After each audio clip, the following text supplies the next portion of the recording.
저는 오늘 갈라디아서에 나오는 본문의 말씀을 통해서 다른 복음은 없는 이유라는 제목으로 하나님의 말씀을 전하겠습니다. 갈라디아는 바울 사도가 제1차 전도 여행을 하면서 바나바와 함께 선교한 지역입니다. 바울 사도는 이어서 제2차, 제3차 선교 여행에도 이 지역을 거쳐갔습니다. 대다수 학자들은 갈라디아서는 바울의 서신 중 가장 먼저 쓴 서신으로 수리아 안디옥에서 쓴 것으로 보고 있죠. 갈라디아서는 바울 사도가 격앙하여 쓴 편지입니다.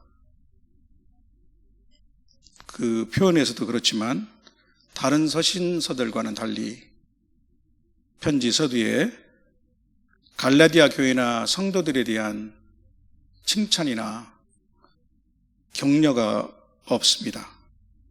교회 분열을 유지해서 아주 많은 문제를 갖고 있었던 고린도 교회에 보내는 편지에서도 바울 사도는 그들의 믿음에 대한 칭찬과 감사와 격려를 잊지 않았습니다. 그러면 무엇 때문에 바울 사도는 그렇게 격앙된 것일까요? 그것은 일부 유대인들이 복음도 중요하지만 구원을 받기 위해서는 율법도 지켜야 한다는 주장에 갈라디아 성도들이 동조하게 된 것입니다. 당시 율법 준수의 핵심은 할례입니다. 총 6장의 갈라디아서에서도 할례에 관해서는 5장과 또 6장에서 세세히 언급하고 있습니다. 이 문제는 안디옥 교회에서도 제기되었습니다.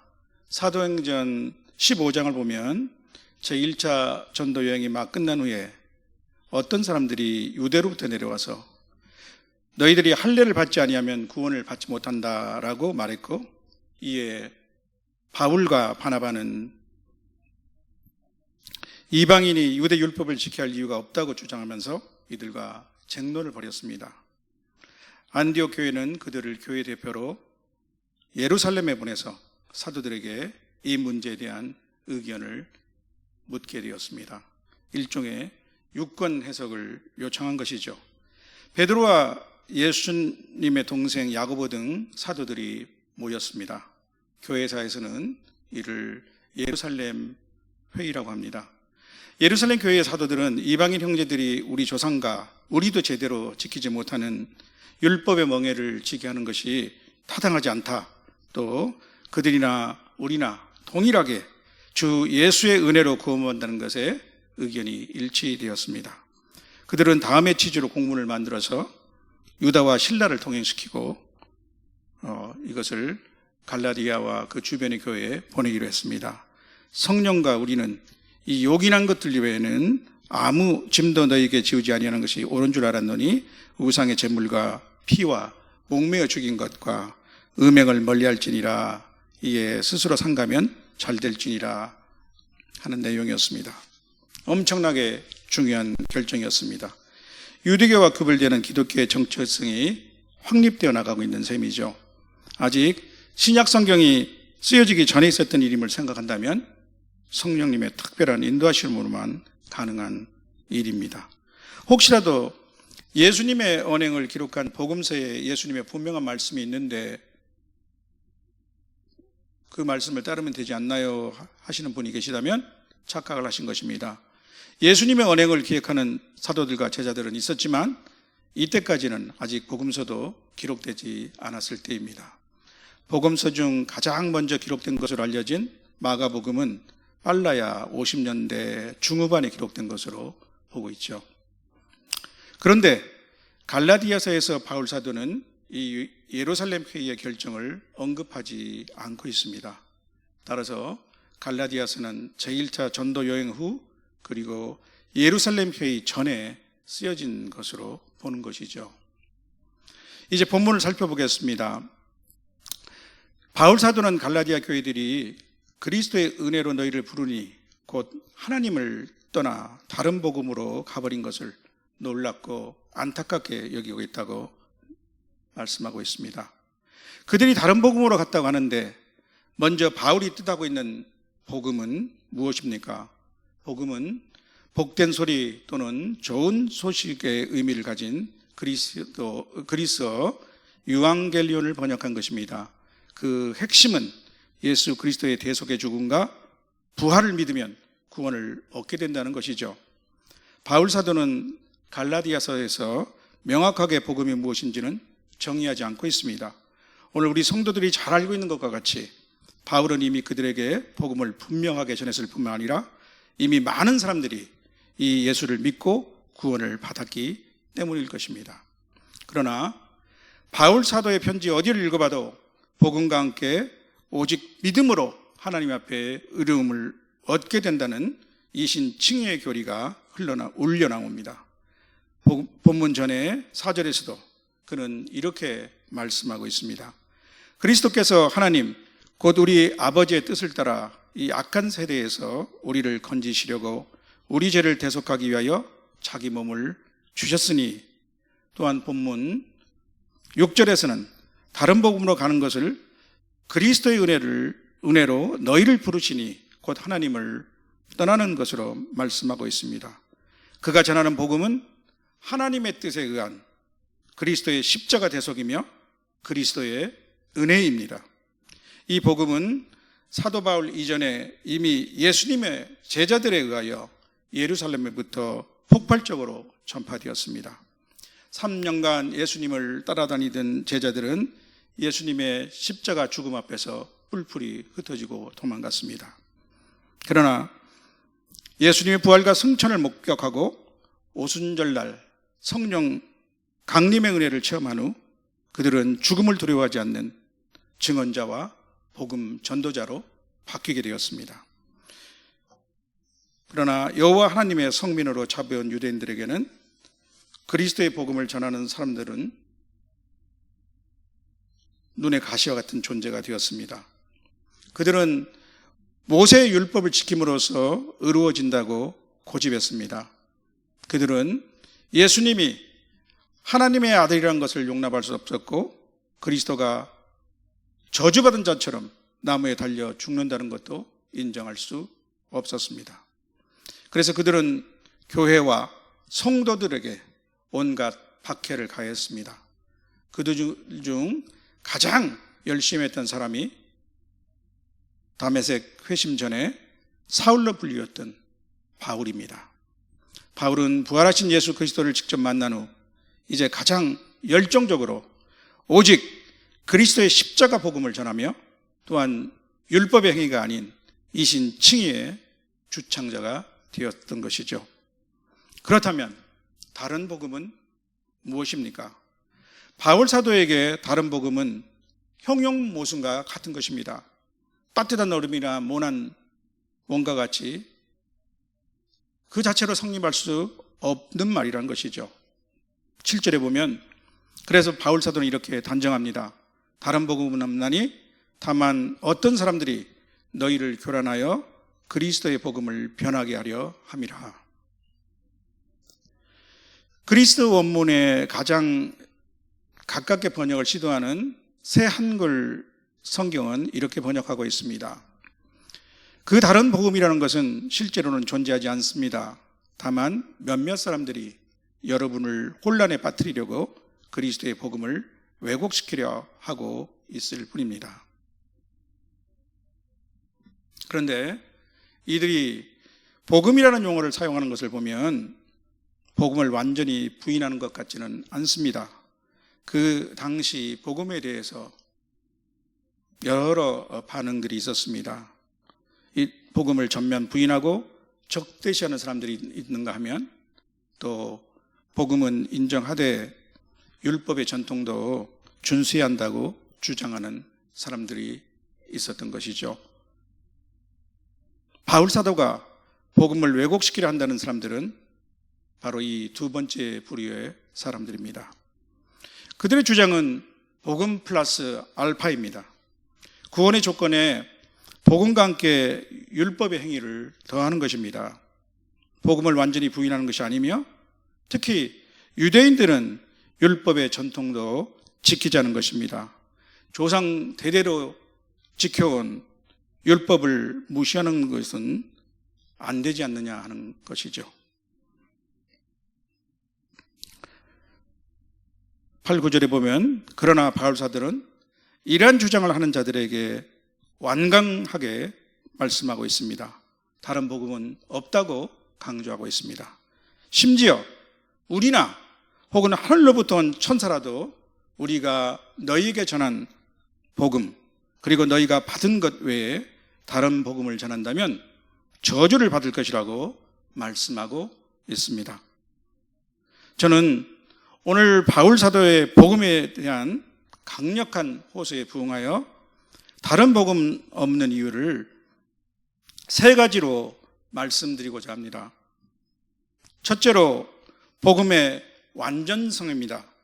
복음은 에덴 동산에서 아담이 범죄했을 때부터 하나님이 선포하신 구원 계획의 결정판입니다. 하나님은 아담과 하와를 유혹한 뱀에게 말씀하셨습니다. 내가 너로 여자와 원수가 되게 하고 내 후손도 여자의 후손과 원수가 되게 하리니 여자의 후손은 내 머리를 상하게 할 것이요 너는 그의 발꿈치를 상하게 할 것이니라. 바울 사도는 또 로마서 16장에서 이렇게 말씀하고 있습니다. 나의 복음과 예수 그리스도를 전파함은 영세전부터 감춰졌다가 이제는 나타내신 바 된 신비의 계시라고 말씀했습니다. 하나님의 아들로서 사람이 되신 예수 그리스도는 모든 인류의 죄악을 위한 완전한 희생 제물이 되셨습니다. 염소와 송아지의 피로 하지 아니하고 오직 자기의 피로 영원한 속죄를 이루사 단번에 성소에 들어가셨습니다. 히브리서 9장 12절 말씀이죠. 혹시 누가 우리의 대속을 위해서 예수 그리스도의 보혈 외에 다른 무엇이 더 필요하다고 생각하신다면 그는 하나님의 아들의 죄가 얼마나, 하나님의 아들의 피가 얼마나 소중한지를 모르는 사람입니다. 십자가 위에서 엘리 엘리 라마 사박다니 나의 하나님 어찌하여 나를 버리셨나이까 부르짖던 예수님의 절규에 침묵하셨던 하나님의 고통을 모르는 사람입니다. 자기 아들을 아끼지 아니하시고 우리 모든 사람을 위하여 내주신 하나님의 사랑의 크기와 깊이와 넓이를 짐작도 못하는 사람입니다. 혹시 누가 예수 그리스도의 보혈 대신 그 어떤 다른 무엇으로 자신의 죄악을 씻을 수 있다고 생각한다면 그는 우리의 죄악이 얼마나 흉측하고 죄의 뿌리가 얼마나 깊고 끈질긴지 모르는 사람입니다. 또한 장차 하나님의 심판대 앞에서 서게 될 우리가 받을 그 형벌이 무엇일지를 알지 못하는 사람입니다. 예수 그리스도의 십자가 복음 외에는 다른 복음은 없습니다. 다른 이로서는 구원을 받을 수 없나니 천하 사람 중에 구원을 받을 만한 다른 이름을 우리에게 주신 일이 없기 때문입니다. 둘째로 다른 복음이 없는 이유는 예수 그리스도의 십자가 복음의 절대적 순수성 때문입니다. 복음은 하나님의 일방적 은혜와 사랑의 결정체입니다. 인간의 어떤 것들이 더해진다면 그것은 복음의 순수성을 변질시켜 버릴 것입니다. 너희는 그 은혜에 의하여 믿음으로 말미암아 구원을 받았으니 이것은 너희에게서 난 것이 아니요 하나님의 선물이라. 행위에서 난 것이 아니니 이는 누구든지 자랑하지 못하게 함이라. 에베소서 2장 8, 9절 말씀이 있지 않습니까? 이 말씀과 같이 복음에 인간의 공로주의가 되질 때 복음은 변질되고 맙니다. 율법의 행위나 선행은 복음에 더해질 수 없습니다. 오늘날에는 과거처럼 할례 등과 같은 의식법으로 복음을 교란시키는 사람은 없을 것입니다. 그런데 저는 몇 년 전 침례가 구원의 필수 조건이라고 잘못 배운 한 청년을 만난 적이 있습니다.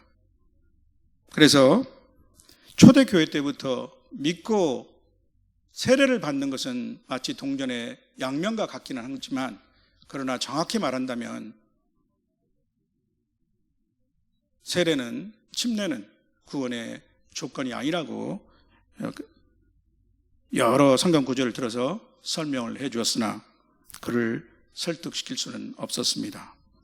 건전한 성경의 지식과 교리 공부의 중요성을 새삼 절감하였습니다. 참 복음, 순수한 복음에 다른 복음은 없습니다. 다른 복음은 거짓 복음일 뿐입니다. 복음은 믿음이며 행위가 아닙니다. 복음은 율법이 아니라 은혜입니다. 복음은 자유를 주지만 거짓 복음은 죽을 때까지 종노릇하게 만듭니다. 문득 제가 초등학교, 그러니까 국민학교 학생 때 일이 생각납니다. 저희 이모가 책을 한 권 사주셨습니다. 그리스 로마의 신화라는 이름의 책으로 기억이 되는데 두툼한 표지가 있는 아주 근사한 책이었습니다.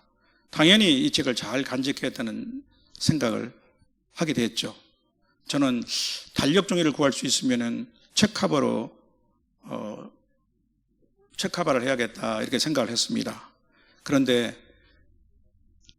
어느 날 제 바로 아래 여동생이 아주 자랑스러운 모습으로 그 책을 내보였습니다.